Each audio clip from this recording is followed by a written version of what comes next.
Labdien, skatītāji, brīvā viļņā cienītāji, labdien, kolēģi, Arnoldi. Atkal pusgads ir pagājis, ļoti laiks skrien, un mēs atkal gribam painformēt mūsu produkcijas cienītājus par to, kā mums ir gājis, kādi plāni, kādas jaunas produktus mēs esam radījuši, un arī kādi ir mūsu finanšu sasniegumi. Īsumā padalīsimies ar šo informāciju, lai jūs zināt, kas notiek pasaulē konservu tirgu, zivju resursu pieejamībā un visā pārējā.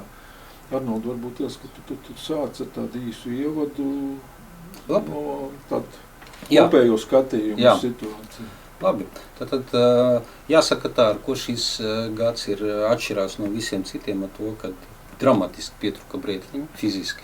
Tātad Zvenīgā jūrā, cēla trālī, trālī bija ļoti maz brētliņas un pietiekoši daudz riņas. Otrs ir tas, kad mēs saskāramies ar problēmu, kad Marokas sardīna vienkārši nebija situācija, ka viņas fiziski nav. Pareizi, ka viņi ir, bet viņi ļoti maziņi, un mēs pašai dienai gaidām nākošo konteineru, kad mēs nokontraktējamies jau pavasarī. Tātad mēs arī izpētījām, ka izrādās Spānijā, Francijā un Portugālē, kas ir tradicionālie Atlantijas sardīnas lietotāji, viņu arī 50% tas ir piekrastes zvejā, un fiziski nav. Tātad mēs saprotam, ka tas, kas saucās reālā sardīna, viņas tirgu būs ļoti maz. Nākošais, klasiski daudz mūsu konkurenti sardīnas vietā tirgo siļķi, bet saskaņā gostiem to var darīt. Tātad, ja jūs redzat uzrakst sardīni, un maziem burtiņiem uzrakstīta siļķe, tad tas ir atļauts, bet tā nav sardīna. Labi, ka mēs pagājušajā gadā ar ASV zvejniekiem nokontraktējāmies un iegādājāmies pietiekošā daudzumā Klusā okeāna sardīnu. Mēs arī norādām, ka tā ir Klusā okeāna sardīna. Tā ir citas tuvu suga. Viņu var saukt par sardīnu, bet viņa ir Klusā okeāna sardīna. Pēc garšas viņa ir ļoti līdzīga un principā nespeciālisti neatšķirs. Bet arī šobrīd, sazinoties ar ASV zvejniekiem, mēs konstatējam, ka arī patreiz viņiem ar šo zveju ir problēmas. Tātad mēs zinām, ka ar izejvielu, kas attiecās uz to skumbriju, ko daudz mīl, tā saucamā baltā skumbrija, skumbru, ziemeļu skumbrija, ziemeļu Atlantijas skumbrija, kas ir treknā, arī viņu problēmas. Tad mēs tikāmies ar Norvēģu pārstrādātājiem un zvejniekiem, viņi nosādīja faktu priekš kā vispār.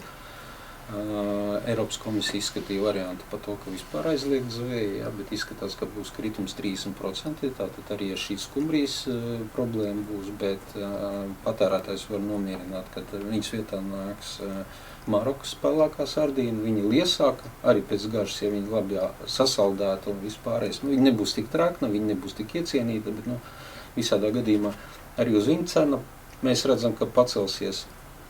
Un vēl viena lieta, kas bija šoks, Eiropas komisija šogad pacēla jautājumu par to, ka vispār aizliegt tūņu konservus. Tāpēc, kad Eiropas komisija šokā no tiem rādītājiem, kas attiecās uz tūņci, tātad tūņu analīzes liecina par to, ka smago metālu koncentrācija tūņcī pārsniedz pieļaujamās normas. Tāpēc visiem, kas ir konservu cienītāji, es gribu pabrīdināt, ka ar ko ir bīstams tūņs, tā ir plēsējs zivs, ilgdzīvotāji, un pat ja viņi dzīvo relatīvi tīvros ūdeņos, bet ņemot vērā to, ka viņi ēd citas zivis, viņi akumulējas ļoti daudz smago metālu, dzīvsudrabs un vispārējais. Tāpēc, protams, no vienas buņģiņas, kas nebūs, bet patstāvīgi lietot tūņus tā kā nav ieteicams. Tas nozīmētu to, ka ja šāds aizliegums būtu noticies, tad jūs saprotat, kā patukšoties zivu konservu plaukts. Tas ir tāds... Atsevišķos tirgos jau pamatā ir 90%. Jā. Un šeit Baltijā un, bijušās PSRS republikās valstīs tur jau diezgan tas viņš diferencēts, tas plaukts, dažādi zivju produkti, bet ir valsts, kur 90% ir tieši tā. Un manā skatījumā tūņu popularitāti uzskrūvēt, tā ir liesa zivs, ir īpaši, ka pirms liek viņu konservu buņģā, viņi vēl tiek novārīti, un kad liek virsū... Arī garšas īpašības nav tās sliktākās cilvēki pieraduši, tas ir zināmā mērā aizspriedums. Protams, ka visveselīgākais konservos ir traknās zivs. Tieši Ziemeļu jūras traknās... Dabā augušās. Dabā, naturāli. Daudz tunčiem var arī audzēt pēdējā laikā, tāpat tās kā lašas. Īstenībā runājot par to deficītu, kas ir radies tieši zivju resursu ziņā, tā īsti neviens par to nerunā, bet ja mēs skatāmies, kad visos pasaules okeānos un jūrās tās zivs paliek arvien mazāk, pagājuši gadu pat Peru bija apturējuši uz laiku savu zivju miltu ražošanu, jo arī tās zivs ir tik, cik viņas ir. Un droši vien, ka daudz arī varbūt no zivju produkcijas cienītājiem nemaz nezina to, kad, lai mēs izaudzētu 1 kilogramu lasi, mums ir jāpārstrādā zivju miltos 3 kilogramu zivju. Tad tā proporcija ir tāda, ka, lai mēs Norvēģijā izaudzētu 1 kilogramu lasi, mēs paņemam no jūras, nozvejam 3 kilogramus skumbriju un pārstrādājam zivju miltos. Ar visu no tā izrietošo? Ņemot vērā to, ka šī zivju audzēšanas biznesa, tā varētu teikt, ir ļoti populārs palicis ļoti daudzās vietās un viņš ir ienesīgs, tad arī ir skaidrs, kāpēc šis zivju resurss iet mazumā visos pasaules reģionos, jo tad arī lobarībā ļoti daudz aiziet tā pašā šīs zivju resursu un līdz ar to šobrīd, ja netiks veikt kaut kāda, manuprāt, ja netiks veikt kaut kādas darbības, pārzvejas, nevis tieši es nedomāju šī gadījumā kvotu pārzvejas ziņā, bet tieši nozvejas ziņā, tad mēs drīz paliksim tā. Kā saka, zivs būs ļoti ekskluzīvs kaut kas. Ļoti dārgs. Un dārgs produkts. Tā kā paši patērētāji jau visu to situāciju arī veido, skatoties, ko viņi ēd un kā viņi ēd. Un ja tas pieprasījums pēc laša ir, kāpēc viņu neaudzēt, pat pie tā visa, ka viņš ir 3 reizes dārgāks nekā skumbrija beigās, jo tas viss ir savstarpēji saistīts. Ko tu vēl gribēji piebilst? Es domāju, ka mēs iedosim vārdu Mārtiņam, lai Mārtiņš pastāsta, kā bija pārdošanām, kāda situācija tirgu, kāda panākumi ir Spānijas tirgu un citos jaunajos. Jā, paldies, jūs pastāstījāt par izēvielu. Jā. Tā kā tur laikam es neko nepiebildīšu, bet tas, kas attiecās, es varbūt iesākšu ar to, ka mēs bijām šogad izstādēs 2. Viena bija tā Barcelona un otra bija Amsterdama. Cilvēku daudzums un pieplūdums, ka bija ievērojams, bet tā varbūt atgriezeniskā saite no potenciāliem klientiem ir mazāka. Ar katru gadu es teiktu mazāka. Diemžēl. Tas noteikti ir atkarīgs, protams, no tās pašas izēvielas un vispārējā, kas notiek globāli. Ir daudz iemesli, bet mēs tāpatās pārdošanas daļā esam atraduši potenciālos klientus. Mēs esam uzlabojuši pārdošanas tirgos, kuros iepriekš mēs nebijām tik labi pārstāvēti. Tā ir, piemēram, tā pati Spānija. Tagad arī esam uzlabojuši pārdošanas apjomus Meksikā, Kanādā un arī Anglijā. Tas ir pateicoties arī mūsu sadarbībai ar Spānijas klientu. Mums ir cieši, es teiktu, ļoti labu sadarbību vērsta darbība, kas mums norit, un līdz ar to mēs strādājam pie dažādiem projektiem, un viņi līdz šim, un es domāju, ka arī turpmāk ir veiksmīgi. Tas, kas attiecās par pārdošanas apjomu, viņš noteikti ir krities, bet es teiktu, ka mēs esam nomainījuši tā kā varbūt to mūsu skatījumu, kurā virzienā mēs skatāmies, ka mūs vairāk interesē tie premium produkti. Lai cilvēki ēstu tiešām garšīgus, kvalitatīvus konzervus.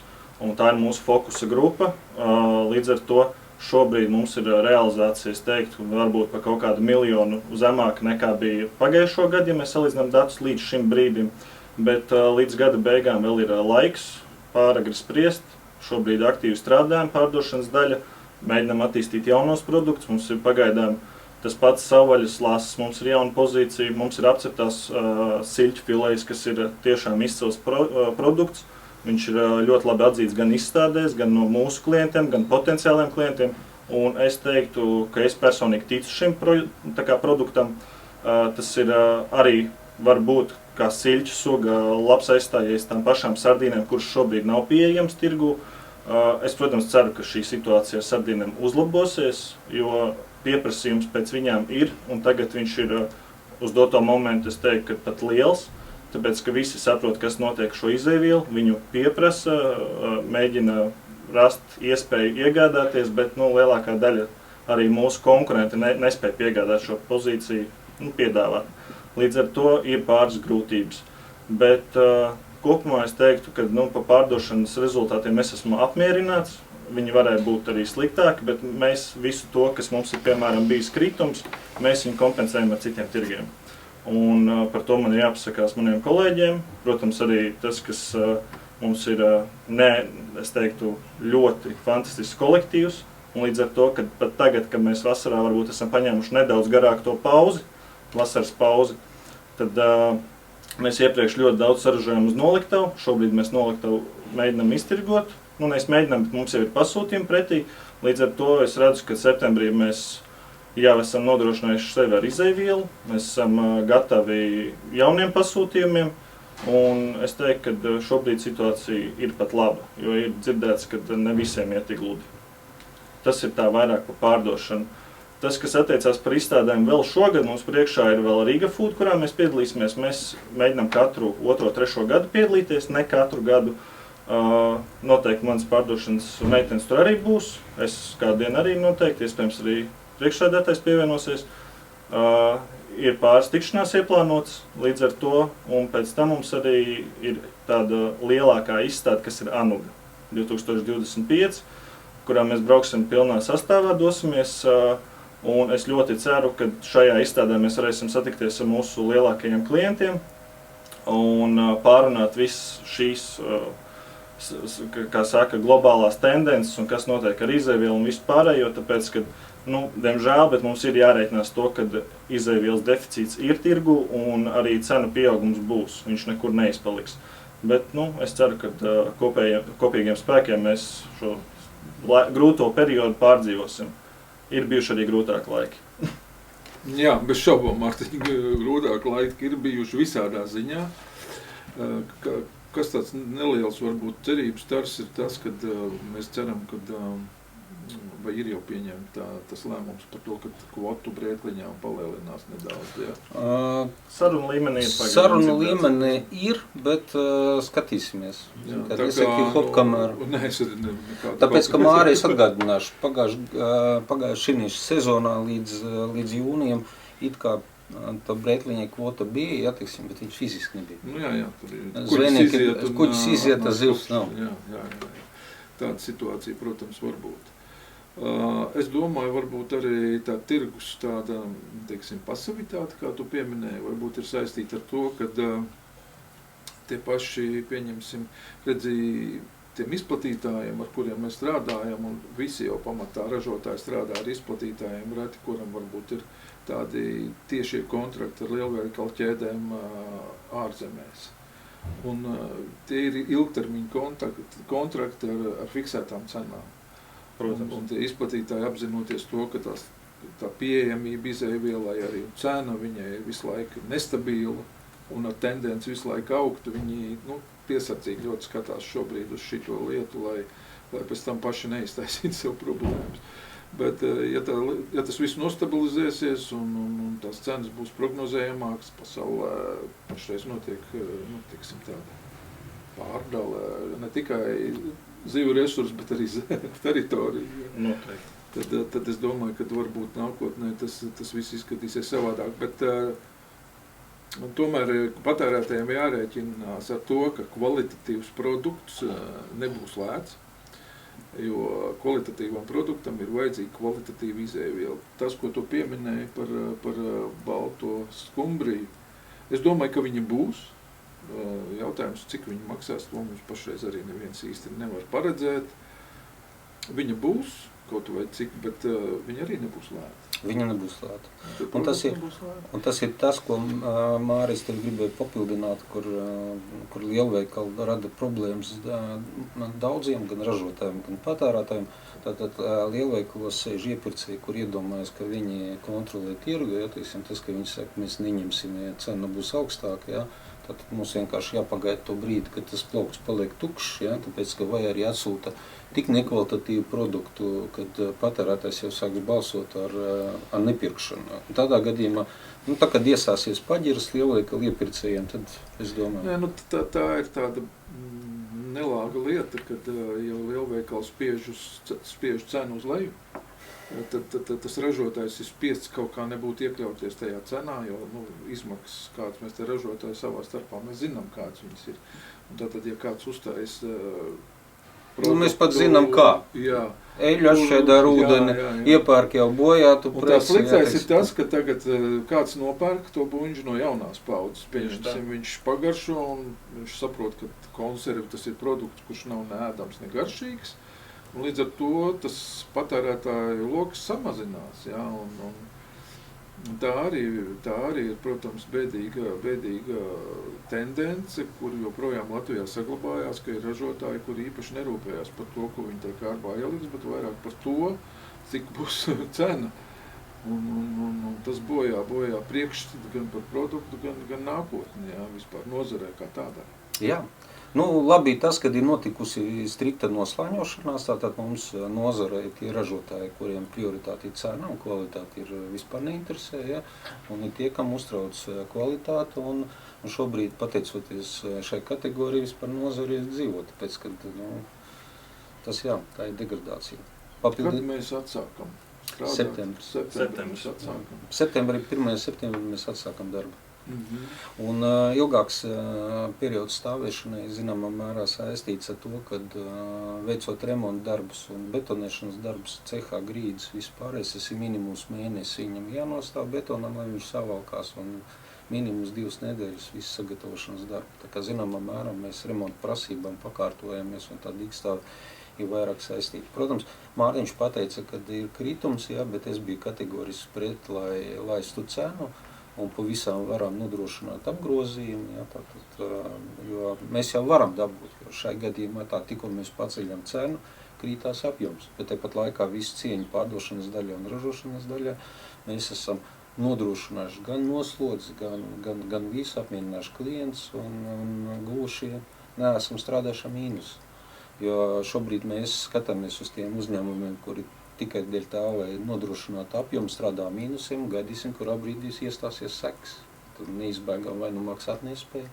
Tas ir tikai laika jautājums. Jā. Pie visa tā, kad mēs strādājam ar 5% rentabilitāti, kas nav liela, jā, bet toties mēs stabili, un tāpēc mēs nedzinamies pakaļ katram klientam, kurš mums ir gatavs maksāt, bet skatāmies ilgtermiņā, un tas arī attaisnojās.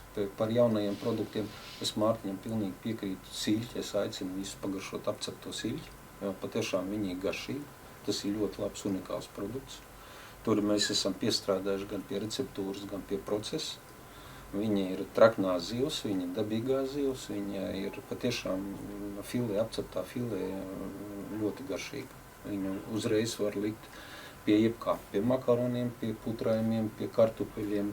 Jums nav jāgatavo zivja, nav jācep, jākrāmējās, nopērciet filē, uzsildiet putrājumus vai garnieru un pielieciet klāt. Un viņš uzreiz ir lietošanai gatavs.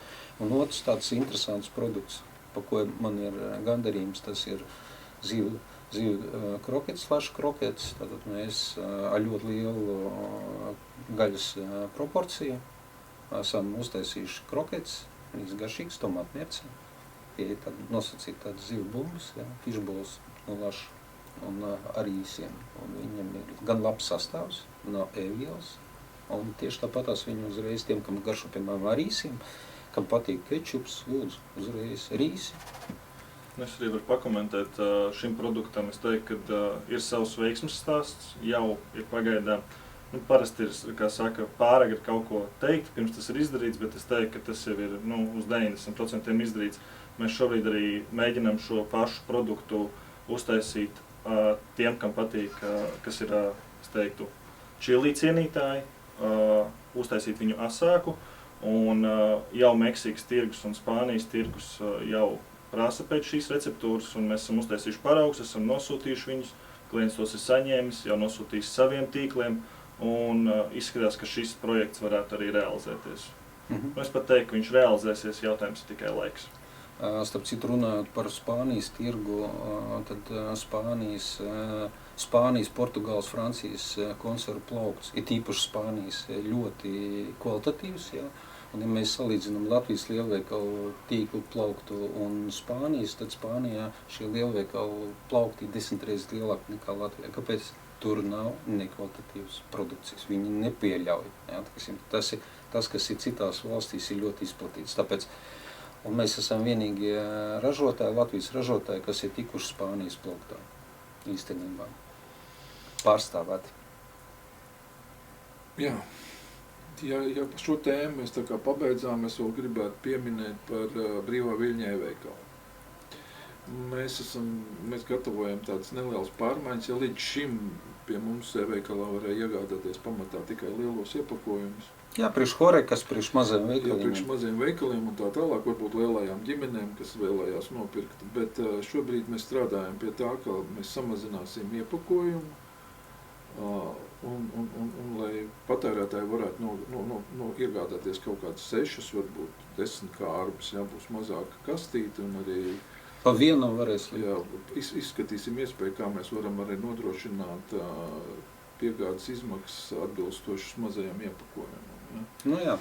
Līdz ar to tad jau būs daudz vieglāk un ērtāk iegādāties mūsu produkciju e-veikalā, un arī tur cenas būs draudzīgākas nekā lielveikalās. Nu jā, tas ir, es gribu Māri papildināt, pat cik mums ir tikai 20% iekšējais tirgus un 80% eksports, jā, tad lielveikalos jūs nemaz nevarat nopirkt visu mūsu sortimentu. Ja jūs gribat iepazīties ar visu sortimentu, kas ir pieejams, tad lūdzu e-veikalā, jā, un mēs patiešām strādāsim par to, lai mēs būtu pieejami pircējiem, mazāk uzcenojumā, par rūpnīcas cenu tikai omnibus piegādi. Bet mēs par to painformēsim sociālajos tīklos par to jau vairāk, kad tas viss ir gatavs un kad jūs varat iegādāties jau saskaņā ar jaunajiem iepakojumu noteikumiem, tā varētu teikt.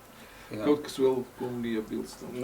Man ir prieks arī par to, ka mēs esam izvēlējušies šogad aktīvāk attīstīties mārketingā, jo ir tiešām dzirdēts arī labas atsauksmes. Atsauksmes ir daži nedažādas. Atceramies to, ka Facebook platformā komentāri ir tiešām dažādi.